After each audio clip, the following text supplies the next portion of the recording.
I'm excited about this video because I genuinely enjoy helping people save money. And today I'm going to walk through a way that you could potentially save thousands of dollars on your Medicare premiums.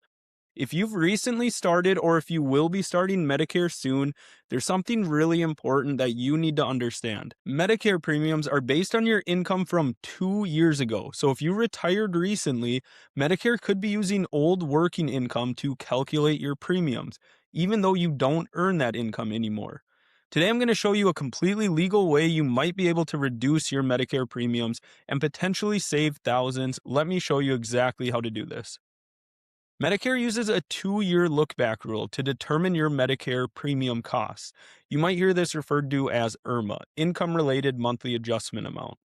So if you retire in February of 2026 and enroll in Medicare, the Social Security Administration looks at your 2024 tax return to determine your 2026 Medicare premium costs. But 2024 still shows your full working salary. So Medicare is charging you based on income that no longer exists.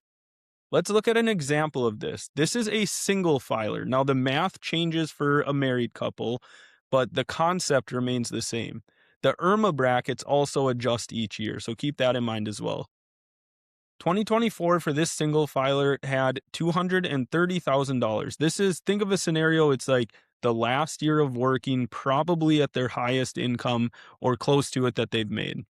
In 2026, their retirement income, pension income, dividends, interest, tax IRA withdrawals, the income that's taxable that they are pulling out for retirement in 2026 is actually only $92,000. So for 2024, this individual's income was over the fourth IRMAA threshold. If this individual does nothing, they could potentially pay over $6,000 of extra Medicare costs in 1 year.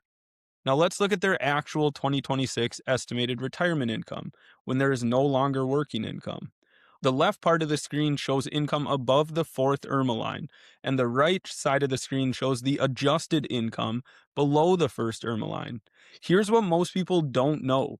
If your income dropped because of a life-changing event, including retirement, you can file Form SSA-44. I'll put a link to that in the description as well. That's how you ask Social Security to recalculate your premiums based on your current income. It's essentially saying my income in 2024 doesn't represent my income in 2026, so don't punish me for my 2024 income, or don't calculate my IRMAA costs based on my 2024 income. That no longer exists. And remember, you can likely do this more than 1 year. In the example I used, there could also be an appeal in 2027 because there is working income on your 2025 tax return that no longer exists. And that's the return they're going to look at to calculate your 2027 IRMAA costs. Anytime you get a letter from Medicare showing your IRMAA or your Medicare premium costs, review Form SSA-44 and see if an appeal is possible, or find a good retirement-focused advisor who can help you out.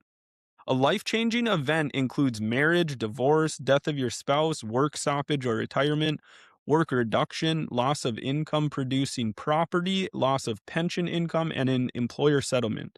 So there are other options where you can maybe use this form. The most common life-changing event that significantly reduces your income is likely work stoppage or retirement.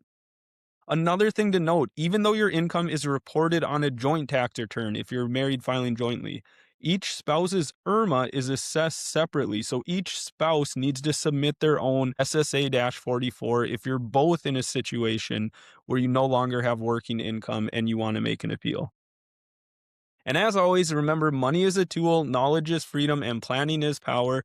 I'll see you on next week's video.